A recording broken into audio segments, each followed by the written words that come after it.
I was a young boy when the Empire took over the galaxy, and Supreme Chancellor Harbinger would secure harmony. Boy, was I gullible. Soon I was sent into the fight, into the front lines under the command of my Emperor, Darth Vader.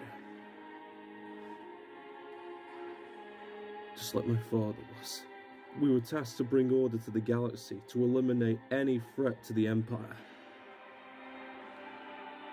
But I'd soon realised that my goal to peace would be more chaotic, and my morals were put to the test. My name is Captain Spectra, and this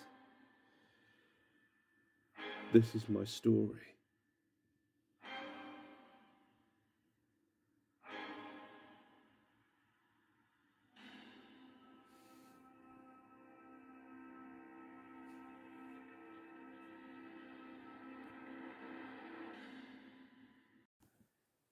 It all began on my first mission to stop any prisoners from escaping.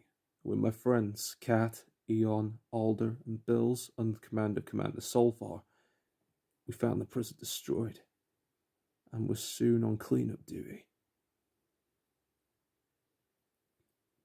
To form an assault on one of these prisons was a fool's errand, yet they were able to pull it off. But our next job should be a simple one, as we were asked to find the Stormhawk Aero, who escaped that prison, who was in the city of Cornet, in exile, hiding, if you will. I heard the Stormhawks were legends, not of my world, but we were soon about to find out why they're dangerous in theirs. We tried to chase Aero across the city. We told him to come quietly. Aero warned us that the Chaos Collective was using the Empire to build its army, and that if it didn't change my ways, then I would have been destroyed with this universe. Wished I'd listened back then, but as my team gathered, Aero found himself an ally who gave him time to escape. A Jedi outcast named Kazdan Paratus, who took out Alder, Eon, and Bills, and gave me and Kat a hard time. But then something happened. As the Jedi choked the life out of Kat, something snapped as I shot him. I didn't kill him, but his last words still shook me to my core before Sulfur finished the job. He told me to. He said, "Save yourselves, my children. Don't go alone. Don't make the same mistake I did." That's what he said. Kazdan Paratus was on the Chaos Collective's list for a long time. Now that he was gone, me and Kat were assigned to our next mission by an unexpected ally, by Master Cyclonus, informing us that 2 more Jedi were influenced by Aero to rebel against the Empire, and would tear it apart unless they are stopped.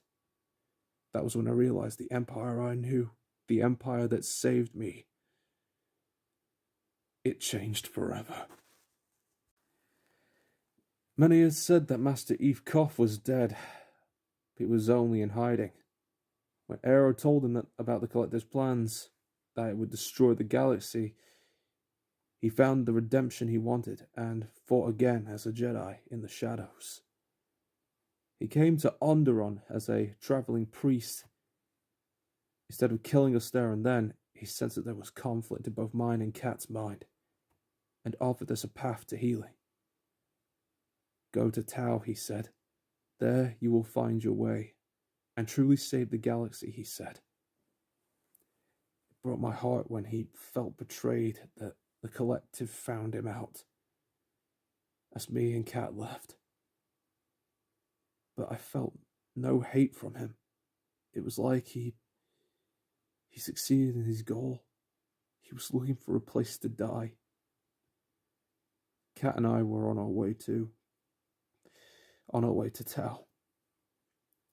But on the way, we started to question things about the Collective and what it was doing to the Empire. It terrified me, but me and Kat embraced and were able to calm down. I even learned her real name, Catherine. It was a trip to hyperspace I would never forget. And soon we arrived at Tau, where we found our destiny in an underwater temple. We were rescued by a Jedi named Lop. Lop was looking for something that would help her planet and her sister, who defected against the Empire. Me and Catherine were both lost, and the Empire was changing into something I didn't recognize. My father spared the life of one Jedi on Naboo for reasons I didn't quite understand, but now I do. I understood the reason why he did. He saw a choice to be better, as I did. And Catherine, thanks to meeting Lop. My disgust for the collective only continued to grow when I found out what happened on Tatooine. They were collecting innocents for an experimentation under Chancellor Harbringer's orders.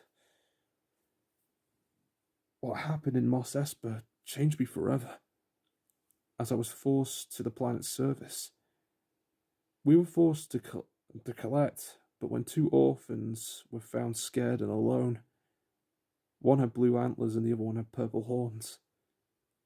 I had to get them out, until Sulfar opened fire on the children. That day was when the Chaos Collective took over the Empire I love. The Empire was dead. Me, Catherine, and the kids, we had to get away. Thanks to Aero, we all got out alive. He and Lop, alongside Cal Kestis and Barasofi, they were all revolting against the Collective for years, and gave me and Catherine a chance to prove to ourselves. And it would come in the form of a mission to save Ocho, Lop's sister, from a Star Destroyer on Raxus Prime. Aero had lost the Stormhawks to the wrath of the Chaos Collective, and he wouldn't let any worlds be destroyed, like Mind's Eye and the Cyclonians destroyed his. Catherine and I went to free Ocho with Lop and Aero, as we were given an opening, but a group of assassin droids kept Lop and Aero busy. Once we found Ocho, we were on our way out, but Ocho reveals there's an important piece of cargo on this ship, and if Mind's Eye gets it, everyone will suffer. So me and Catherine head to the reactor to prime the charges. But that bastard Sulfar had Kathy at gunpoint, forcing me to drop my weapon. The commander I followed was gone as well. Thankfully, Aero saved us both, and at the cost of his life. We set the charges, got Aero's body, and head back to the ship, before blowing it up straight to hell. On that day, me and Catherine were reborn, but not without its cost.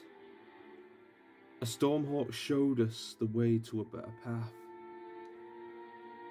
and a chance to make the galaxy a better place. All these years fighting for the Empire, and I finally found something that I'd never experienced before. Something so wonderful that it may seem small, but it's so glorious at the same time. The time to stop and think, to live and love. Mind's Eye had turned my galaxy upside down, and I'll take him down no matter what. Luckily, we won't be alone. Never alone.